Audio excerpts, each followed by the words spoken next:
Hello and welcome to Smash Hit Sports. I'm Cody, that's Nick.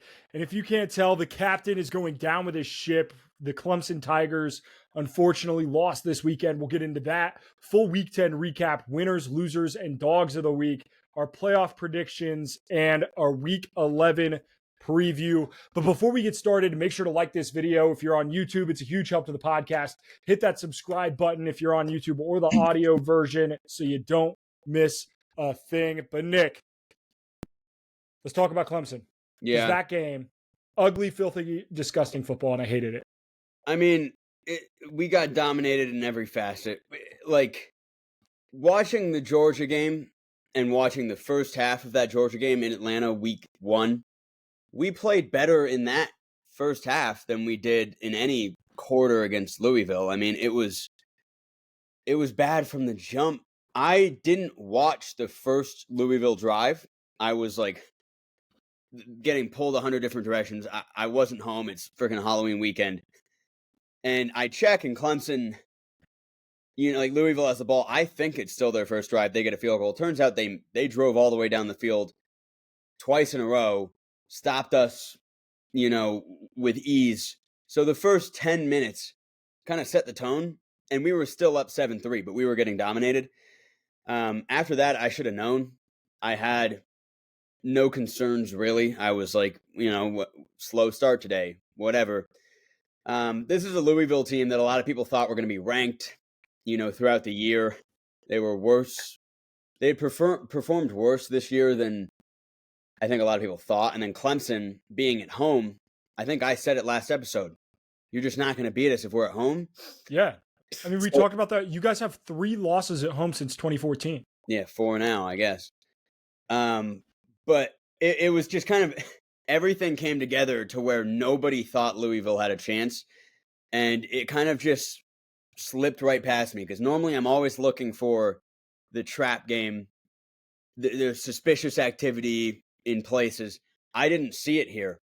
But in hindsight, nobody was on Louisville here for what we thought were correct reasons, but we were way too quick to write off a Louisville team that it wouldn't have surprised me at the beginning of the season if you said, yeah, Louisville finishes higher ranked than Clemson, because we thought Louisville was going to be really good, or at least very competitive. So obviously I'm very concerned because we keep losing recruits. We're not going to use the transfer portal. We just aren't going to have the talent. And that's not like changing. So I thought like, I'll enjoy this season while we still have, this trajectory that looks good. And that's gone. We looked outmanned, out-talented. And it's just such a daunting forecast for the future. But I'm not shocked by the result. I'll just say that. Yeah, this was a Clemson team that outside of one half of football against Georgia has looked insanely impressive. Like they had the second half against Georgia was terrible. You lost 31-0. But after that game, from fucking the start to the end of every single football game, the entire rest of the season, Clemson has looked like the better team from snap 1 to the end of the game. And this was the first game all year where they just did not look that. And it was like they dropped off a cliff. It wasn't the same team. Cade Klubnik could have been in the discussion for the Heisman. He was playing that good of football. He was a top 5 favorite on any site you went to. And he at home against not that good of a deep, like they have a good one good edge rusher and maybe a corner or two. But like my problem is how soft we looked. We couldn't tackle to save our lives. And it was a problem that I had noticed, but was like, oh, it's a coaching issue. Like if you're man-to-man on the outside and you see a running back that broke through and is now running towards the outside, a lot of these cornerbacks were just like, well, that's not my job, right? I don't have to tackle that guy. My job was to guard this guy. And it's like, if you're a coach, just don't allow that, like fix that mindset and we'll be fine. But I think they fixed the mindset and guys were just bouncing off of our tackles. Like this is just not a very physical team, or they were all drunk. Maybe I think that's genuinely possible. And it's one of the weirdest games that I can remember watching in a long time because Clemson outgained Louisville by almost 100 yards. Oh yeah. And last year we saw the same issue with the Clemson team. They would outgain their opponents, but then they lost the turnover battle, and that's why they lost the game. They didn't have a turnover in this game. They had one turnover on downs, but like no fumbles lost, no interceptions thrown. Like they ran 101 plays to Louisville's 59, 31 first downs to Louisville's 19. Truly, they were better in almost every facet of the game, and yet somehow lost by 12 points. I think it's special I just teams, can't. really. I mean, like, we had 2 kicks blocked, and like these aren't just like, oh, he got a piece of it. Like, this is like the palm of the hand as the football is being kicked is like the ball is caught by the defense. Yeah.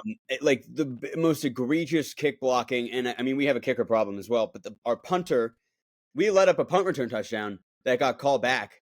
But that punt, I believe he was kicking it from the goal line, went probably 27 yards, and then it was picked up, and without being touched, he just walked into the end zone.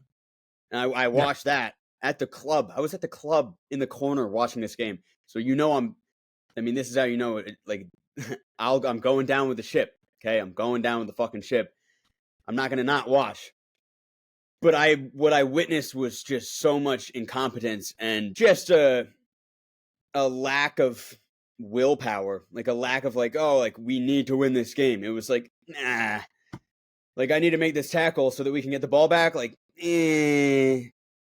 let them bounce off. Where are the guys, the Skalskis and the fucking Ben Boulwares? Yes. Trying to run through a motherfucker's face. Like, literally Notre Dame 2015, 1st and goal, 2nd and goal, 3rd and goal, 4th and goal, right? Or whatever, the 2-point conversion in Clemson, stuffed. Because, like, your body on the line, I don't care if you can cuss me.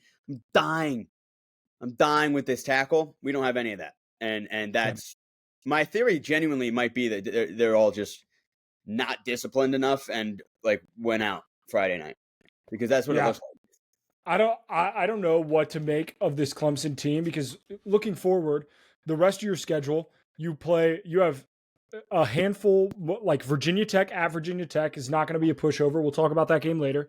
You play Pitt at Pitt. You play South Carolina, who's looked good. But Clemson could win all of those games. Like, you could go 4-0 the rest of the way out, and then you end up at 10-2, and it's like, are they going to put a 10-2 Clemson team in the playoffs? I don't know the answer to that. I mean, because here's the other thing, Nick. It's SMU doesn't have a conference loss yet. Who? So SMU doesn't have a conference loss. Oh yeah, no, we're not making the ACC champ. We would have to get in at large. Yeah, which is. So it's like a 7% chance, maybe. If there's enough, like if Alabama loses a third. I truly think you need SMU to lose, so that way you are playing in the ACC title game. I don't think they're going to, though. You know, like I genuinely don't think. Miami maybe could, in a weird way. Yeah, I actually feel better about Miami losing than SMU at this point. SMU they just don't have. They play Boston College, Virginia, and Cal, and they get Boston College and Cal at home. Like, they're not losing.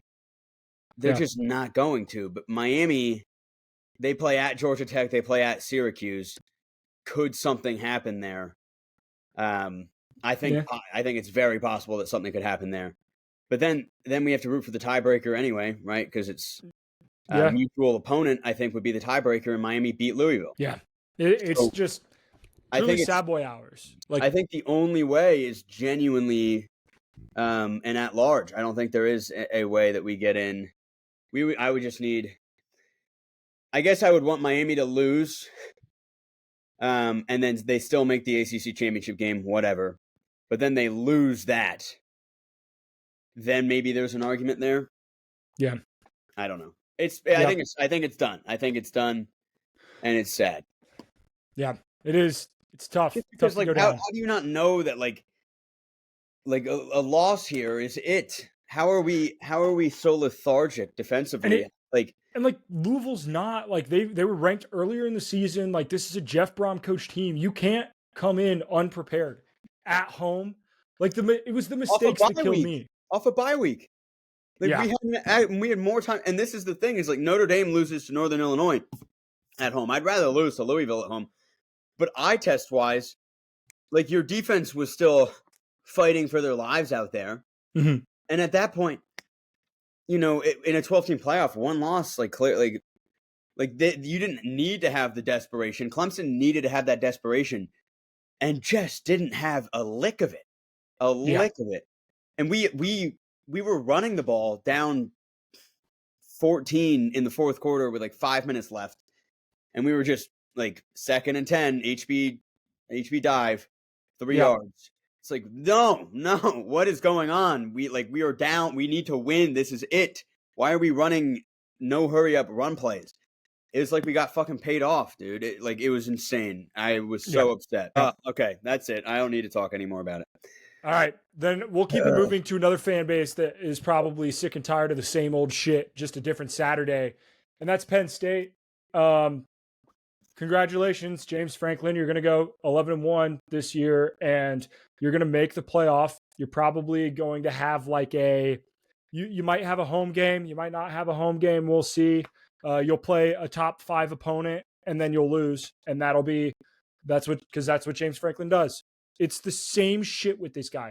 At some point, Nick, does Penn State either accept that they are just a tier 2 team in the Big Ten, or do they fire James Franklin? Because he will never get them over the top. I've seen enough. It's tough to say. It's tough to say because you are 100% right, and it's fascinating. Like I saw the graphic today where it's like, who's the better coach, James Franklin or Shane Beamer? They both have 3 top 10 wins. They both have 1 win over their biggest rival. Yet Franklin's been there for like 10 more years, whatever it is. Yeah. Like you look at the deep analytics, it's like it's kind of close. But Ohio State was always going to win this game, and that's not because of James Franklin, in my opinion. That I think I guaranteed an Ohio State win in the comments to a lot of people of our post. It was like You did. guarantee this is going to happen. You did. As I took the alt spread, Ohio State -6.5. I was all over Ohio State. It was 100% going to happen. And the reason why, one is because, yes, they lost to Oregon, and people think like, well, Oregon ranked high, Penn State ranked high. Ohio State is not scared of Penn State because they play them every year. They beat them every year. It's like how Georgia versus Texas is different than Georgia versus Bama, right? Yeah. Yeah. So Ohio State, they also looked bad against Nebraska. A Nebraska team that also like lost to UCLA. I don't think we probably weren't going to touch on that, but that's insane. Weird. Insane. But they looked really bad. Everyone's like, oh, their run game, they can't establish the run. I'm worried about Ohio State. It's like, no, you're not. Ohio State, every good team is going to have a game like they did against Nebraska. 3 years ago, they had a game where they looked worse against Nebraska, and they were incredible that year. By no means was I afraid of Ohio State after Nebraska, especially when it's a look-ahead spot to Penn State. It was an automatic win, and I just think that sucks for James Franklin and Penn State because there was no way, even if Franklin was a great coach, there was no way Penn State was winning that game. It'd be different if Ohio State destroyed Nebraska and the entire world was on Ohio State and Penn State was the team that was looking to, prove their worth, but everyone was doubting them. And then they went out and got smoked. Then it'd be like, that's a James Franklin problem. But the way the narrative was set up for Penn State, they were screwed from the jump, in my opinion. That's why I was so confident in it happening. Yeah.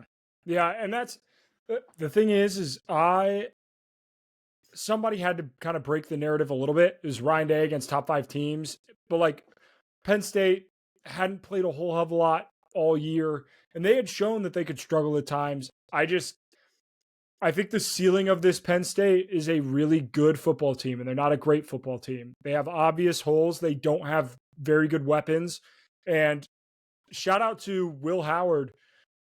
he answered the call. Even after that pick six early, like he was great the rest of the game. And that's what they needed. He was good. Yeah, So, he settled down eventually, and it was really good. But I agree with you. I will say Penn State, I think, needs to accept that they are a tier 2 team. It was a double-edged sword of like, this is still Penn State. Like, they haven't done anything to prove anything.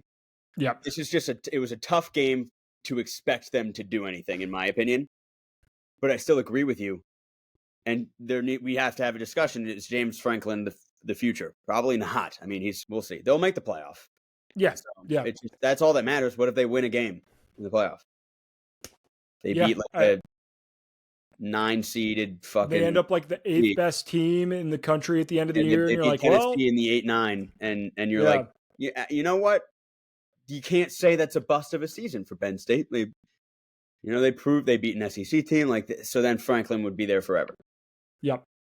Let's talk about some SEC teams. South Carolina just was tougher all game long than Texas A&M. This was one of my favorite bets as well. This was it. Like from the second that this game started, they were better. Like it wasn't like a slow, like, we'll take like 3 or 2 straight touchdown draw, like touchdown in the first quarter. You go up 14-0. They ended up tying the game. And then in the second half, it was just all South Carolina, no halftime adjustments from Mike Elko. There was nothing. It came out in the second half, and they just shoved Rocket Sanders down their throat. And that was all South Carolina needed to do. They were tougher. They were more physical. Shout out like Williams-Brice Stadium because they showed out. The fans showed out. This was like, I think this was Texas A&M was always doomed to lose one of these games at the end. I didn't think it was this one, but God damn it, like that. They were just out-toughed for 60 minutes. Yeah, this just it was another spot that really just felt like South Carolina was set up to win. Texas A&M was, coming off stellar performances and had just creeped into the top 10. People are now re-talking about them being a college football playoff team after they were like pretty much left out of the rankings early on. And South Carolina's a team that, like, they have been so close to some of these upsets. They've been so capable all year, yet they hadn't, like, shown the world that they actually could do it. So the world wasn't necessarily backing them. Like, I'm sure this shocked a lot of people, but no, this and Ohio State, the only 2 solo bets I've placed, like, in the past month of betting. I don't play solo bets. I did it for these 2, and they both hit. So I'm happy about that. Cash it. South Carolina looks to end their season pretty strong. They play Vanderbilt this weekend. That's a sneaky big game. Yeah, a sneaky big game. We'll talk about it. This also sets 6 wins. Is that their 6th win, or are they 5 now? They're 5. So they're 5-3. Okay, so they need to beat Vandy to make a bowl. I mean, they play Wofford, so they'll so then they're bowl eligible. But, yeah. Well, they lost to Citadel 2 years ago, so. Oh, fair, good point. But yeah, this South Carolina not bad. This sets up for Texas A&M Texas at the end of the year to be a pseudo playoff game in Kyle Field. Maybe. That scenes. Yeah, that'd be really cool. That'd be crazy though. Texas loses. Yeah, would be insane. Speaking of insane called shots, I want to suck my own dick here for a second. Here we go. Yeah, I've been doing it. I called Texas Tech. I called that shit. I called that shit from the jump. And that's a 14-point spread. Yeah. And I felt good about that too. Like I bet it like money line, like plus 390, put my nuts on the table. And God damn it, if they didn't prove me exactly right. This Iowa State team had not played anyone. And Texas Tech, they've been high, they've been low. And when they're high, fuck, they've been good, man. They've been a really good team at their best. And they showed it. Now, crazy end of the game, like just a wild back and forth. But Baron Morton leading that offense, 71 yards at the end of the game to score and win it. huge win for Texas Tech. But the Big 12 now is it's a lot grosser. Like it's gross. I think we need to talk about how this is setting up to be even worse than the 2022 TCU massacre, in the sense that like we'll get into BYU later in the winners of the week section, but watching BYU, I mean they beat SMU, that's impressive, but watching them against Oklahoma State, watching them in certain spots, it's like this team is vulnerable and not necessarily I don't think they match up in any sense against some of these cream of the crop teams. And it'd be really cool to have that Cinderella narrative, but we've seen that Cinderella narrative out of that conference before, and it doesn't end pretty. But it really feels like it's BYU's to lose now, right? Yeah. I mean, they're absolutely no. Kansas State lost. Right? Yeah. So this is they have easily control of this conference right now.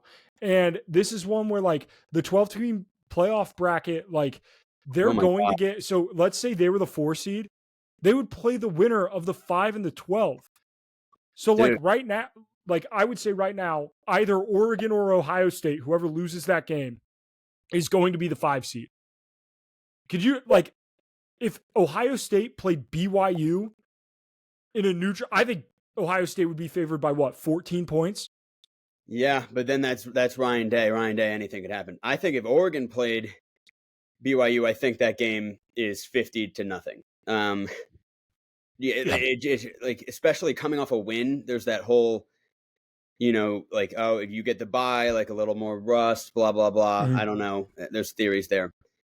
But it's fascinating because now I actually, looking at the standings, think that Colorado has a real legit chance. Because Iowa State, a lot of people might be like, oh, Iowa State 1 loss, but they'll win out. No, Iowa State's just not they're not like that. They should have more losses. Yeah. And Colorado's schedule, they play at Texas Tech this weekend, which should be a huge game. But that schedule's not as scary as it looked. And Iowa State, I don't know, man. I don't know. They play Farmageddon at the end of the year. Kansas State, Iowa State. I still think Kansas State can win that game. Dude, I think Kansas can beat Iowa State this weekend. Yeah. You know what I mean? That's the type, Kansas 2-6. I absolutely think could go beat 7-1 Iowa State at home. Because Iowa State's not there isn't a discrepancy. And again, the Big 12 is like this. We've known this for years. Anything can happen. Yeah. But I actually think I'm going to turn my tides and start rooting for Colorado here, because I like that Colorado team, and I actually think they would probably fare the best against any of the big dogs. Because I think they would get up for that game. Not that BYU fair. Wouldn't. I don't. If we have BYU listeners, it's not that you wouldn't, but I think you would probably understand what I'm saying in that sense, I guess. Or maybe, I don't know. Maybe I'm wrong. Yeah. Keeping it moving. Illinois was fraudulent. Minnesota won that game. That was the easiest. We called that. Yep. That was big brain moves by us. Indiana got down 10-0. And for a brief moment, I thought maybe the magic was over. Maybe it was done. Maybe 9 Windiana was all it was ever meant to be. Yeah. And then they just choked the fucking life out of Michigan State. They just grabbed their neck and they fucking strangled them like a chicken. And there was nothing out of Michigan State after those first 2 scoring drives. Nothing. It was just pure domination. Kurt Cignetti's such a good fucking coach, man. Such a good coach.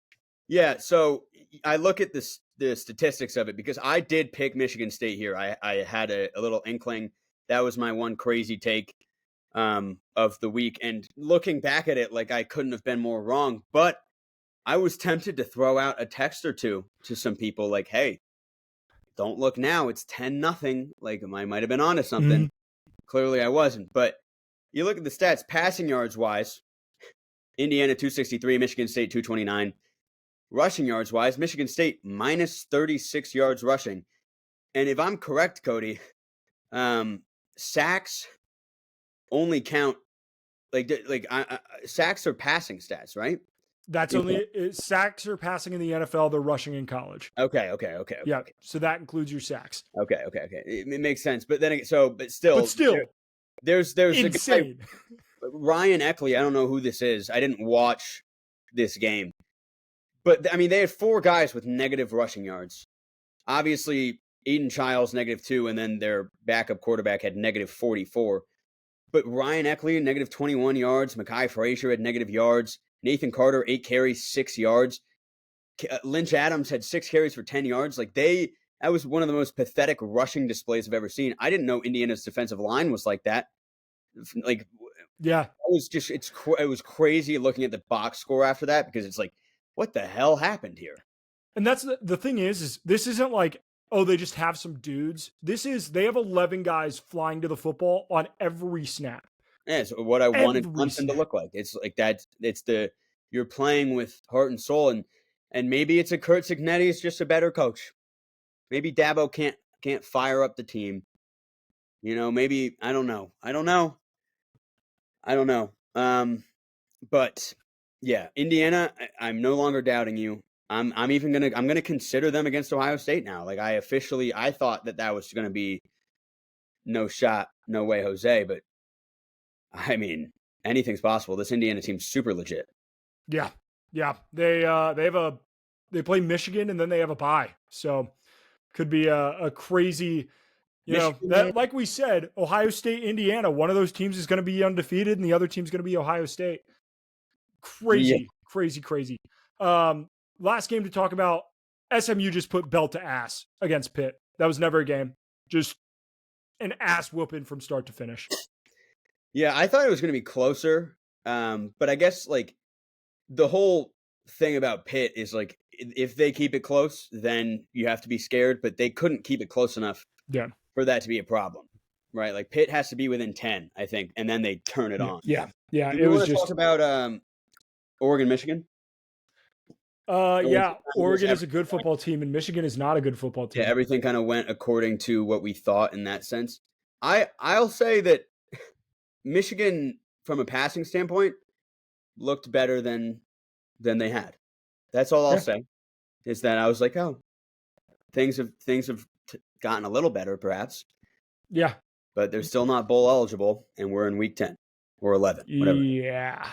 Yeah, and they you get Indiana this weekend. Like, that's on the road. That's tough. What's the rest of their schedule? Because they still have Ohio State, obviously. Like, what are we looking at? A 6-6?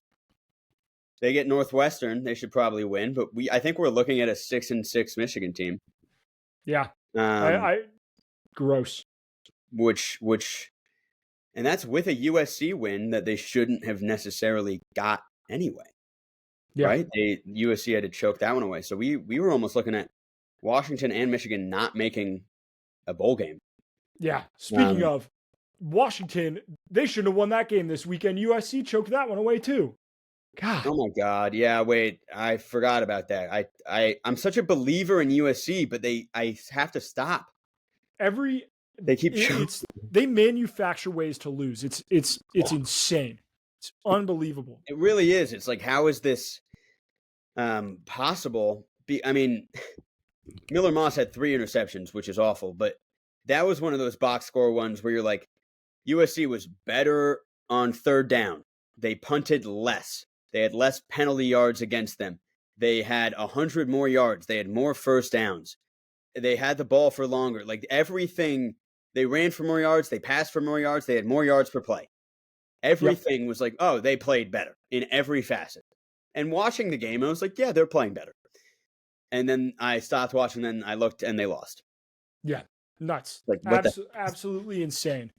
All right, before we get to winners, losers, and dogs of the week, home field apparel, college basketball tipped off today as we're recording this. We have some, there are college basketball teams with college basketball wins, and that's incredible, and I love it so much. But college basketball has some of the best merch on Homefield's website. You can use code NICK15 for 15% off your first purchase at Homefield. Link in the description of this video if you're watching on YouTube, or in our bios. Go check them out. They truly have the best college merch in the game. But Nick, who is your winner of the week? I'm gonna change mine because I was gonna just talk about BYU and the concept of that. Like, like every week we're talking about what Big 12 team reaped the benefits of the chaos of that conference, and far and away it's BYU and I guess Colorado. But I'm gonna go with fourth quarter Miami, and I guess Miami in general. But so Miami's spread was 21, and they covered that spread, which is insane because it was 21-17 at half, and I believe 28-17, really like in the third quarter. And so down 11 in the third quarter, and you're telling me they're going to outscore Duke by 32 points. When Duke was playing great, Malik Murphy, 320 yards, 3 touchdowns. But Miami has, they did it against USF, and they fucked my parlay. They do not give a shit about, taking the foot off the gas. They kind of just really warm into the game, and then they are firing on all cylinders by the fourth quarter. They did it against Cal. They did it. They've done it every game, it feels like. They just kind of pull away late. And it's to the point where I don't believe that's a fluky thing anymore. I think that's just how they are. And then Clemson also loses. So now Miami can afford a loss. That's the big thing. It's because they beat Louisville, which, I believe that's true, right? Yeah. Then because of that, now they can lose. As long as it's not to a team that Clemson lost to, or Clemson beat. They are still in the ACC championship game. So right now, Miami can, hopefully they lose too. That'd be awesome. But they are in a spot where it's like a virtual guarantee that they make the playoff. Whereas for a while after, I was like, oh, if they lose to Duke, man, and then they lose to us in the ACC championship, are they in? Maybe not. So they're feeling great. What a turn of events on Saturday. Winner of the week. Yeah. And my Cam winner of the Ward, week. Yeah. Cam Ward's insane. It's very alive. My winner of the week, I'm going with Vandy and UConn. These are two programs that have been shit on time and time and time again. And they, in week 10, are bowl eligible.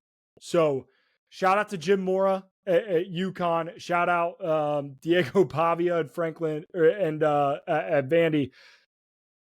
To get bowl eligible, I understand that bowl season doesn't mean as much as it used to a decade ago or 2 decades ago, but god damn it, to get bowl eligible, I think it still means something. So shout out to Vanderbilt and UConn for getting bowl eligible.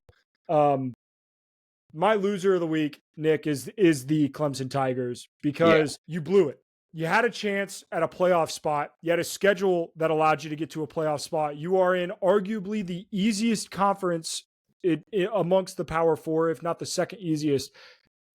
All roads led to an ACC title game against Miami, in which I thought that your defense would be able to put up a fight against Miami. Yeah, our defense. And you ruined it. Our defense. And you ruined it. I think that with Clemson losing, the ACC becomes a one-bid league. I think they're a one-bid playoff league. I don't think there's going to be a second team that gets in. No. It's brutal. Okay. I if SMU beats Miami in the ACC championship game, it'll be a 2-bid league. But if they don't, it's a 1-bid league. If they don't, the Miami would make it if they lost. Yeah. SMU. So that would be a 2-bid league. It's possible that Miami beats SMU, then SMU's not in. Obviously, I don't think they would be. But if SMU beats Miami, which I think they can, SMU's impressing me a lot. I do believe it's a 2-bid league in that sense, for sure. But yeah, you're right. And it's crazy because the Big 12 doesn't really deserve more than one team anyway, right? So are we just going to get one team from the Big 12, one from the ACC, Notre Dame, and then the 12 seed? And then it's just going to be 66% is going to be Big 10 and SEC. That's exactly what they want. Yep. That just sucks. But whatever. I will say loser of the week. This is what I'll say, Cody. I'll say Arizona once and for all. They lost 56-12. 56-12 to a 3-win UCF team. Yeah.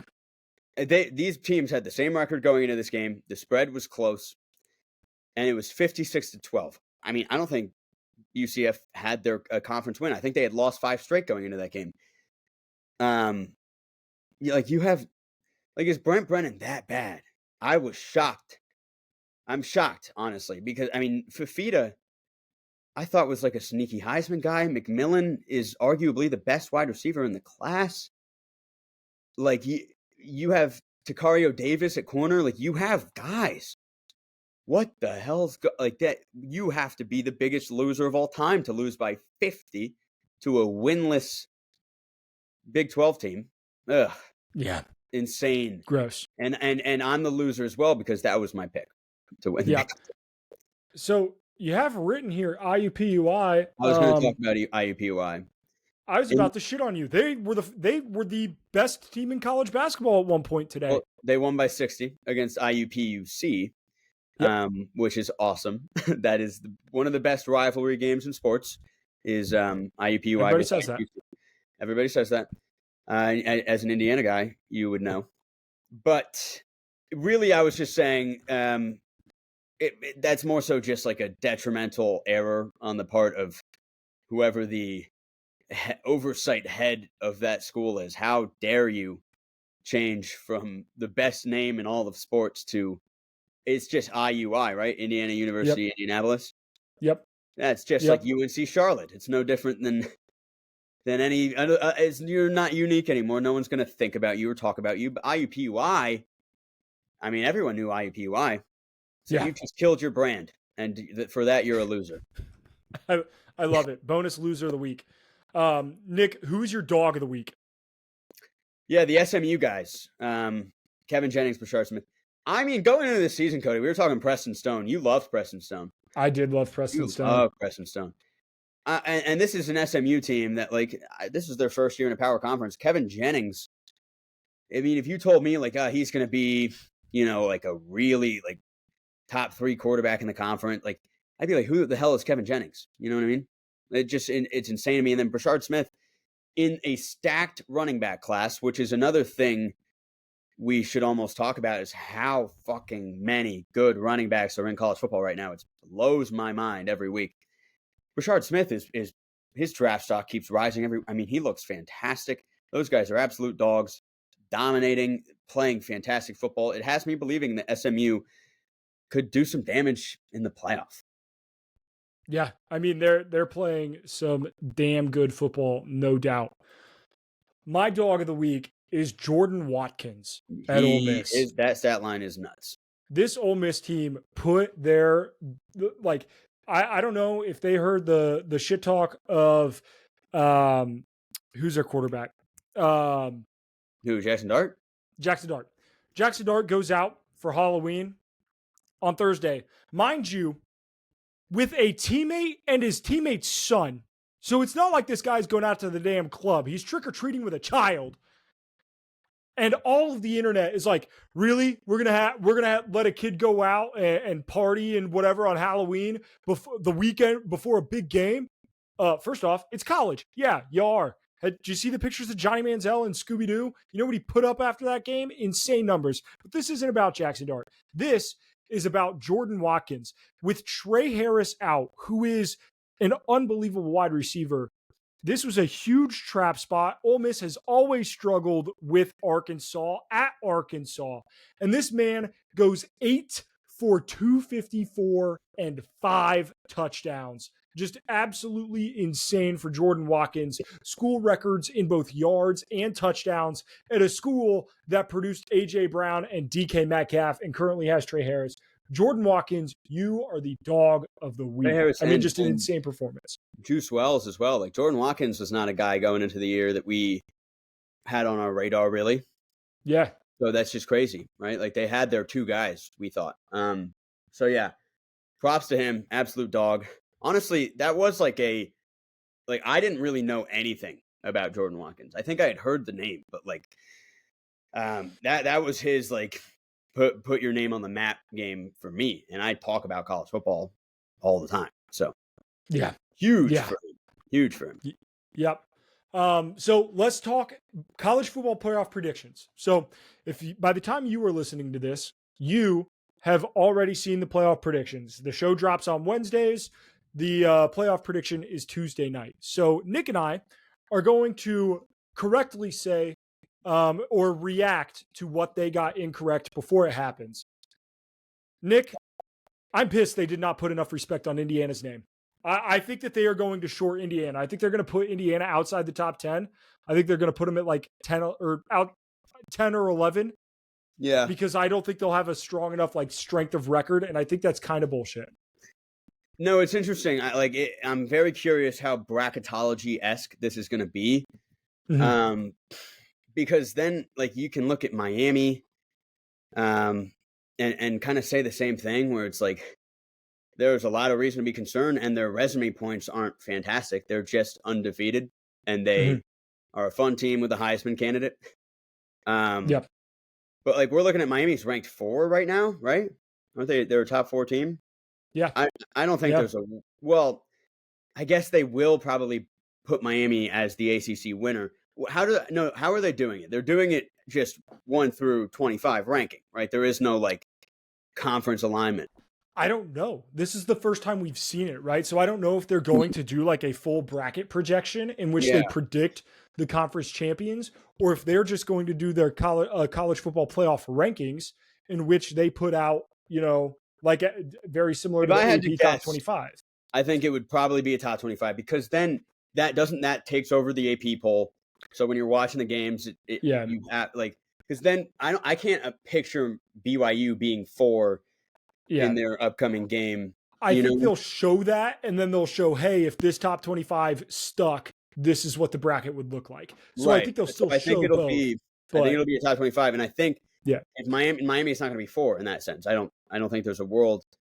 But I'm very curious. Let's talk it through. Let's go through the most likely scenario here. Oregon's number 1, right? I mean, they beat Ohio State. Yeah, Oregon's very easily going to be number 1. Ohio State as number 2? I think they're going to keep Georgia at number 2. You think so? Yeah, I think they're going to, and people are going to call it SEC bias, but it is what it is. I think they're going to put Georgia at 2. That win over really Texas, tough, huh? That win over Texas is going to carry Ohio State.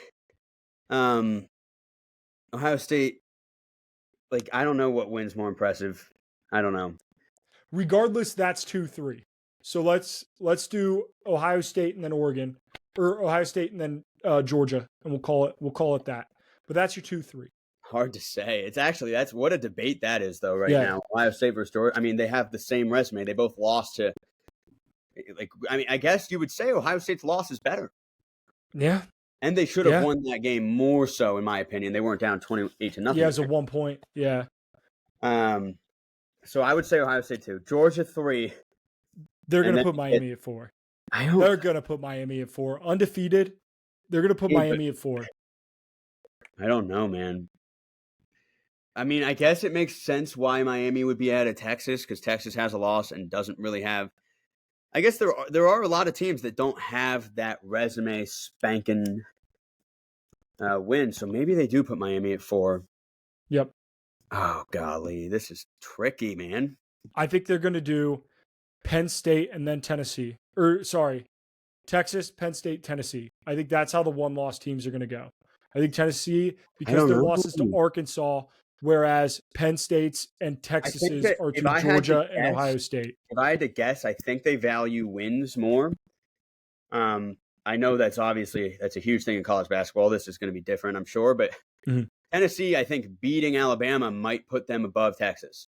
Okay. Because again, Texas beat Oklahoma, yay. They beat Michigan, yay. Those teams stink.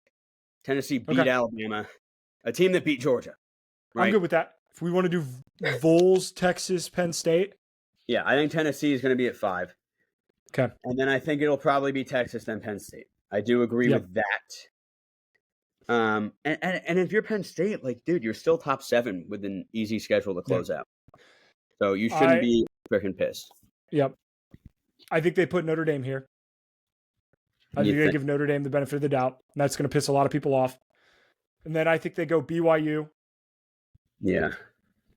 And that gives us what? That gives us 10. 1, 2, 3, 4, 5, 6, No, that's 7, 8, 9. That gives us 9. They're going to put somebody over Indiana. They're going to put somebody over Indiana who they shouldn't put over Indiana. They're going to put Alabama. Alabama. I mean, that's what I had in my last one. Yep. They're going to put Alabama over Indiana for sure. So Indiana 11. Yep. Indiana 11, Alabama 10. I don't know. I think they might.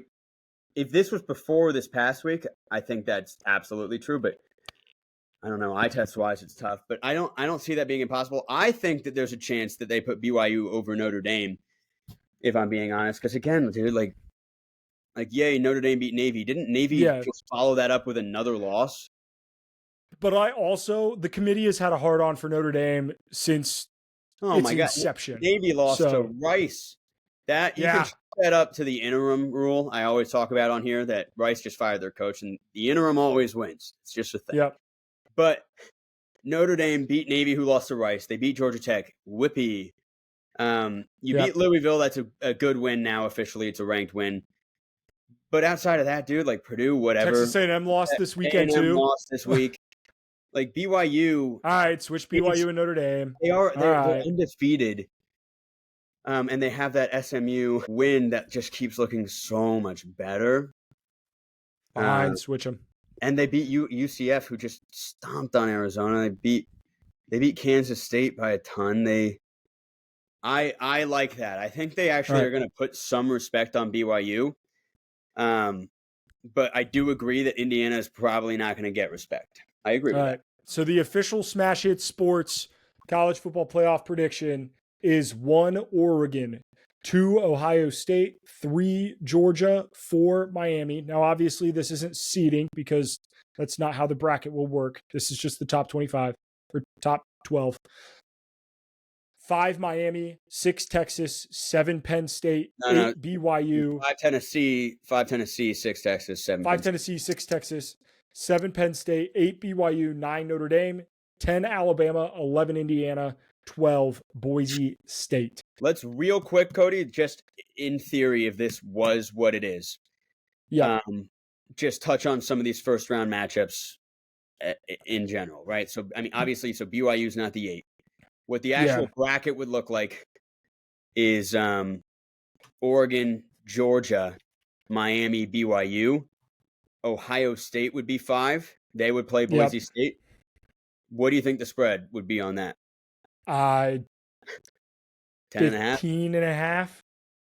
Be over a touchdown. Yeah, I'm thinking anywhere from 10 to 14. Yeah. Then you would have, let's see, Tennessee would be your 6. They would play. You get a Tennessee-Indiana matchup, which would be a shit ton of fun. That'd be really fun because Tennessee could absolutely lose to Indiana.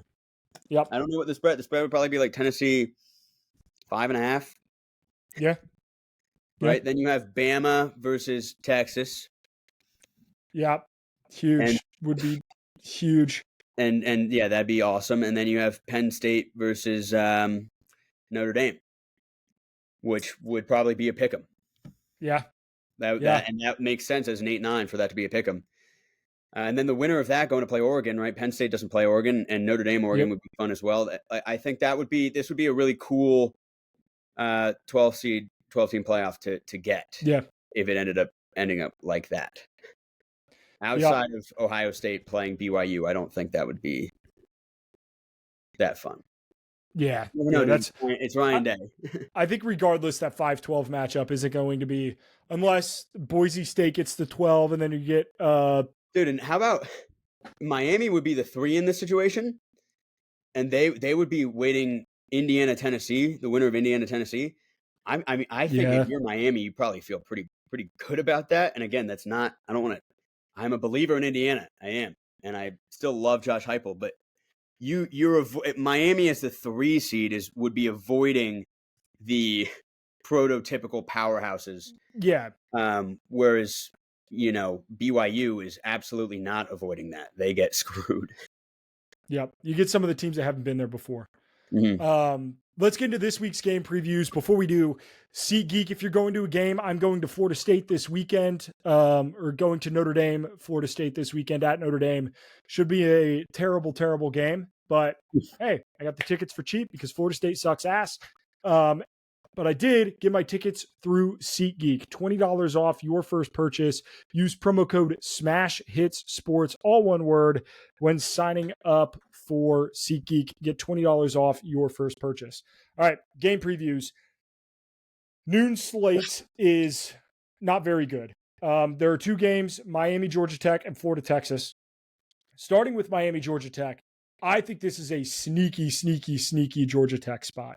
I'm not picking Georgia Tech. I'm picking Miami. However, an 11-point spread, I'm going to take Georgia Tech on that spread. I'm picking Miami to win, but I think this game is going to be a little bit closer than people think. I think that spread's going to get bought up big time by the time kickoff comes around. But yeah, give me Miami, but I think it's a little bit closer than people think.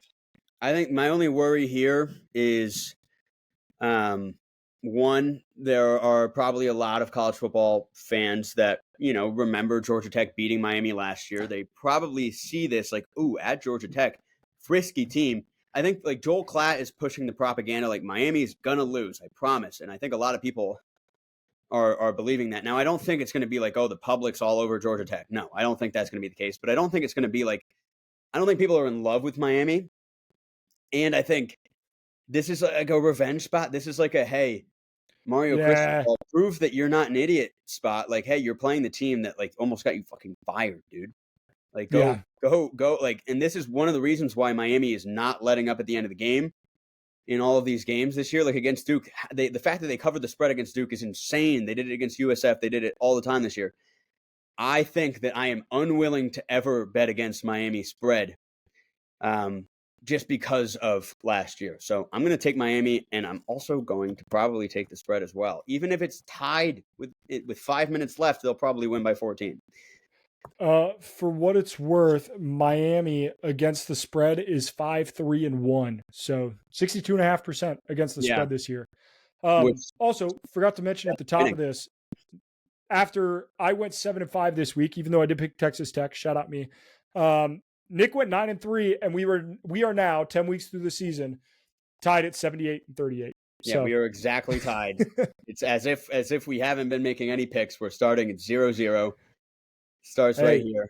Awesome. That's how important November football is. Exactly. All right, Florida at Texas. This line is 21.5. If DJ Lagway can play, I think that changes this game a little bit. I understand that Florida is not a great team, but at the same time, they've played a lot of great teams very close. So something to keep an eye on in this game. However, give me Texas. So my thing with this game is Georgia. I think Georgia at this point, there's enough of a sample size of what they do versus teams that they don't face often and what they do against teams they do. And I mean, it's just drastically different, right? Like against Kentucky, it was weird. It was close. Missouri, it's every other year. It's weird. It's close. Against Alabama, they can never freaking beat them. Against Florida this year, they're down 13-6 in the third quarter. I'm genuinely thinking, oh my God, Florida's going to do it. Georgia just isn't the same. They dominate. Like a Texas, like the Kirby Smart is the master of motivation in that sense. And I think it only works against, the cream of the crop, these big brands that are having good years. And it works when you don't know what to expect from Georgia. So Texas going in, they don't play Georgia ever. They got dogged. And I just think that people are going to look at, like, this was set up for people to take Florida in this spot because people are going to be like, wow, Florida, not as bad as I thought. They played Georgia close. Now they played Texas, who got stomped on by Georgia. And you're giving me 21.5? Give me Florida. Give me Florida. Give me Florida. No way, Jose. No way. That's the fallacy. And it's always what I look for when I'm making these picks. And I mean, obviously, this is an easy one to pick. We're both going Texas, but I like the spread here. I think Texas raw dogs them. Damn. All right, one of the best games on the slate, Georgia, Ole Miss. Georgia, really, one of the best. Crazy spread here. Really close. 2.5-point spread. The game is at Vaught Hemingway. Ole Miss, this is the prime spot. Georgia doesn't play well against Florida. Ole Miss puts up 63 against Arkansas. They beat the brakes off of them. And everybody's going to be like, Ole Miss, Ole Miss, Ole Miss. And then Georgia just comes out and they beat them. It is what it's. Yeah. Except I mean, it is absolutely set up for that to happen. I mean, it's weird. I could go into my spiel that I was just talking about how, they don't play often, but they did play last year, right? And Georgia, I believe, stomped on them. It was like 52-10 or something. But outside of that, from 2012 to 2022, Georgia played Ole Miss once. It was in 2016. Kirby Smart wasn't there. Lane Kiffin wasn't there. It's completely different. Last year is the one example. Now, you could say that's probably why Georgia destroyed Ole Miss, because I do believe that theory has enough sample size for where it's true. Mm-hmm. So maybe that's their one, and now it's like, okay, Ole Miss fights back. I think that's entirely possible, so I'm afraid of the spread. But I'm not willing to pick Ole Miss in this spot. I don't think I'm willing to do it. I had it at the beginning of the year.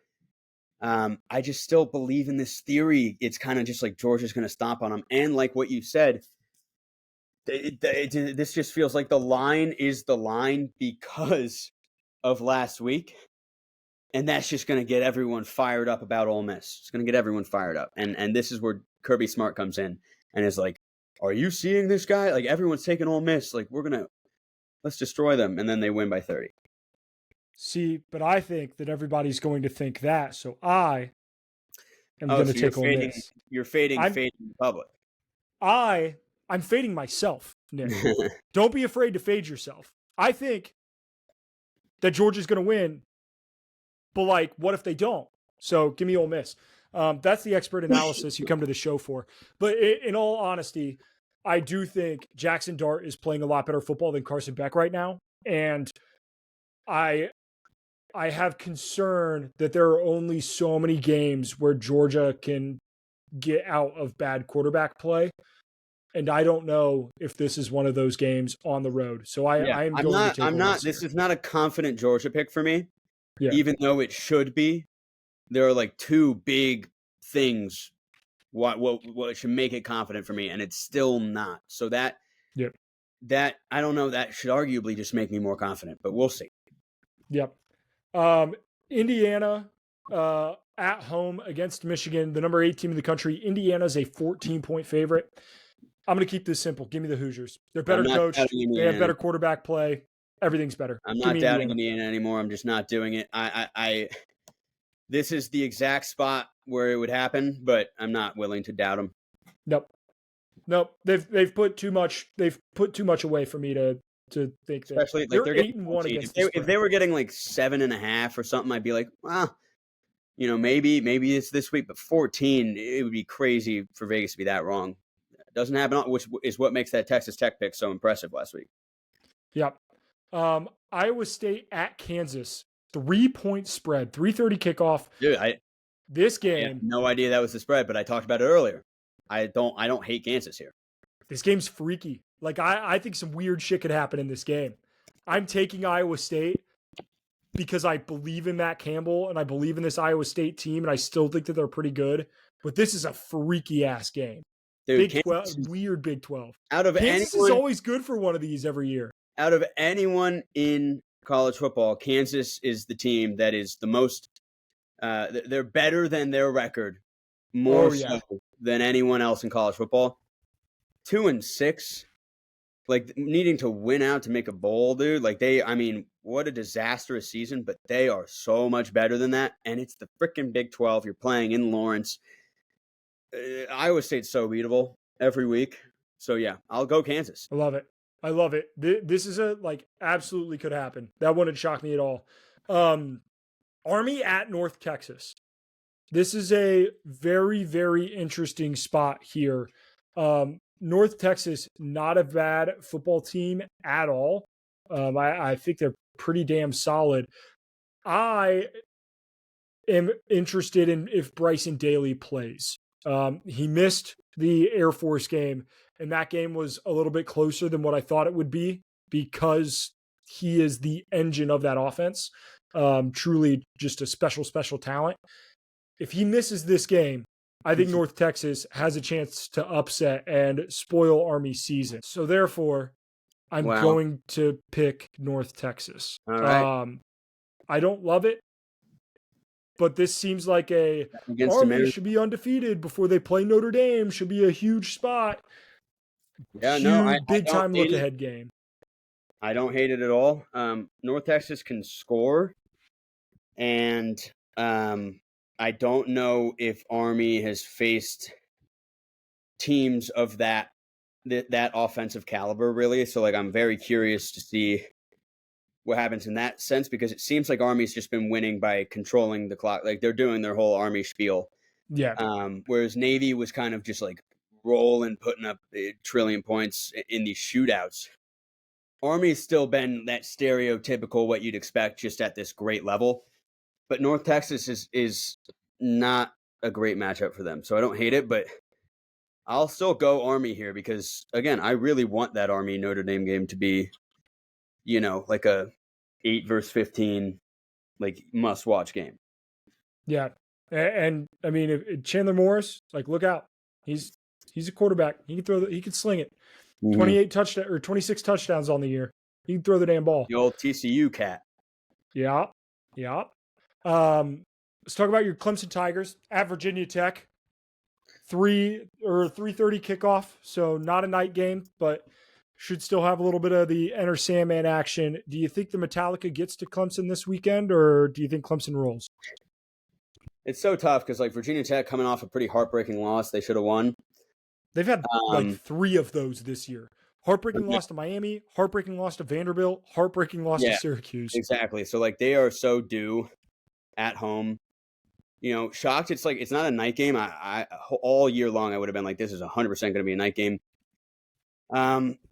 Like, it's just so tough, like, because a loss here from Clemson, and it's just like so over. Like Clemson, it would just be what a 180 it would be to go from, like, this is the best I've seen this Clemson team play since pre-DJU, to then being like, oh, look, we are, the same, if not worse, than those DJU teams. The DJU teams that still were winning 10 games. You know what I mean? Like, yeah, we lose here and we're 9-3.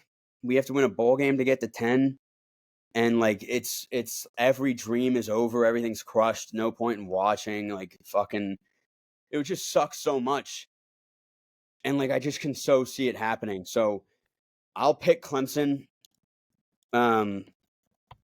Just because, like, I can't handle, like, me picking Virginia Tech and having them win wouldn't be enough of a, like, well, at least I got it right in the podcast game picks. No, it wouldn't make a fucking difference in my mental state.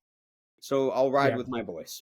That's fair. I'm also picking Clemson. I think Virginia Tech losing these heartbreaking losses is just who they are. I just don't think that they're a team that can finish football games. Especially if Kyron Drones doesn't play. Give me Clemson. Colorado with Texas Tech. This should be a high scoring game. Baron Morton and that Texas Tech offense has been good. Colorado has, they've been good. They're coming off of a bye. I like Colorado here. I just think this is a team that's pretty damn legit. Texas Tech, they're too up and down for me. So I'm going to take the Buffs. Yeah, I'm taking Colorado as well. I'm officially a believer, and we're kind of in a spot where, like, if Colorado was coming off a win, I think there'd be too many people on Colorado. But I think Colorado, like we said last episode or maybe 2 episodes ago, they're not getting the media craze that they were when they were bad, and now they're kind of, like, actually pretty good, and they're 4-1 in conference, and they're playing a Texas Tech team that, like, I mean, I don't remember the exact team that they were playing. I won't look it up, but, like, they were almost losing some of, like, the most egregious games I've ever seen in my life at the beginning of the year. Like, they are absolutely susceptible to just looking like garbage, right? Yeah. And defensively, I just don't think they're good at all. And Colorado should just beat them. Like, I don't think they have Yeah. a pass rush. I think Shedeur Sanders is just going to pick them apart. And it's just a matter of, can Colorado's defense, get one stop here, one stop there, and just pull away, win like 42-31, something like that. That's what I see. Yep. I like it. Give me the over in that one for sure. I agree. South Carolina at number 24 Vanderbilt. Nick, this game last year kind of tore the podcast apart a little bit. We had the South Carolina Vanderbilt bet, and I felt good about my Commodores. That bet would have been doing wonders this year. Yeah, would have been doing numbies. That being said, I have to ride with Vanderbilt just for old time's sake. Diego Pavia, I got to ride with my boy. I think this game is going to be a lot of fun, though. Like, truly, I think it's a coin flip. I think both of these teams are playing some good, fun football. But South Carolina is coming off of that unbelievable high of a home game, top 10 win. And now you have to go on the road to Vanderbilt, little sleepy 4:15 kickoff. Give me the Commodores here. Yeah, for those reasons, kind of, I was probably going to pick Vanderbilt, but I like the idea of this just being like every time this game happens, like we just throw it on, and it's like this is the rivalry. Yep. No, it's weird as a Clemson fan that that you have to back. Yeah, South I don't love that as like a trend of like, can't wait for week 11 when I am forced to take my arch nemesis. But in this spot, for old time's sake, and kind of just like a tip your cap to South Carolina, you got me a $40 ticket to the Clemson game this year. I owe you this much, right? So I'll take South Carolina. I love that. College game day, Alabama at LSU, Death Valley. This game is a playoff eliminator. Both of these teams have 2 losses. It is a true matchup of, is this coach legit? Like, is Brian Kelly legit? Is Kalen DeBoer legit? I think I've had Brian Kelly's number all year. I've known exactly when he's going to win. I've known exactly when he's going to lose. This is the least sure I felt about any of those games. That being said, I think LSU wins this game at home. I think they win this game at home. I think that they put themselves in a position to make a playoff game. I think there are going to be a lot of people in the comments of my videos calling me a complete and total dipshit. And I think Alabama is going to go 9-3, miss the college football playoff, and people are going to call for Kalen DeBoer's head, even though I still think he's an incredible coach. But yeah, I that is the chaos scenario for me. So I'm going with LSU here. What's crazy is that Alabama could lose to LSU here and still make it. Like there are scenarios out there that don't make sense. I mean, like we said, what if it's a 1-bid ACC, 1-bid Big 12? Yeah. And what if fucking Notre Dame loses to USC, right? Yeah. But so that for me is like, I don't know if Alabama's thinking that. They're probably not. It's probably, one game at a time. Don't look ahead, blah, blah, blah. But I don't think this is a true elimination in its truest form. And therefore, like, the pressure just doesn't feel as high. It feels like it should be a lot higher in my head. Maybe it's just Monday talking. Maybe by the time we get there, college game day, I'm going to be like, oh God, like this is dire straits for both teams. But I feel like I can go Alabama here with some confidence. I do think that they are better, for sure. And it is big game Brian Kelly, right? That's fair. That's fair. You always got to factor in. This was one of those where it's like, if you were going to go Alabama, I probably would have gone LSU. This was not like I love either team for this reason. No, but I've been able to convince myself in the last minute here that Alabama can win this game, and it's not a bad pick here. Yep. Should be a good football game. Washington at number 6, Penn State. I still don't think this Washington team's any good, despite the fact that they beat USC this weekend. I think Penn State bounces back. This is a prime. James Franklin beats the teams that he is better than, and he is better than this Washington team. So give me Penn State. Yeah, it's worrisome because I do think that everyone and their mother is going to be like, oh, bounce back spot. So the spread, I think, is in jeopardy for sure, but you're giving me a 13-point spread. Penn State could win by 4, backdoor cover somewhere. They could even win by 11. You know what I mean? Like Yep. I like Penn State, but I do think if Vegas is Vegas, they're probably going to somehow Penn State's not going to cover this. Yep. All right, last game on the slate, a 10:15 kickoff. This is exactly how I want my Saturday night to end. It is a night game, holy war rivalry at Rice-Eccles Stadium. Oh boy. Top 10 BYU goes into Utah.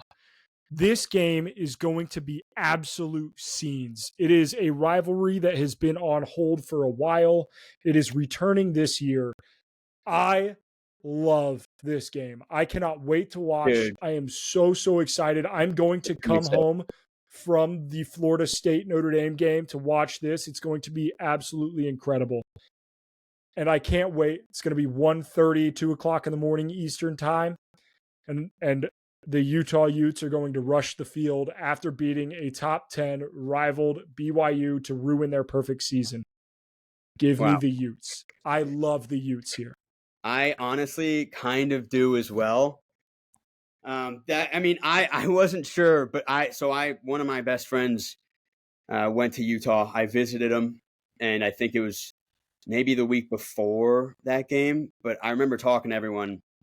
That game is it. Like they care about it so much. It's honest to God as far as like the malicious intent of a rivalry. It's, you could argue, number one in all of college football. Like they care so much.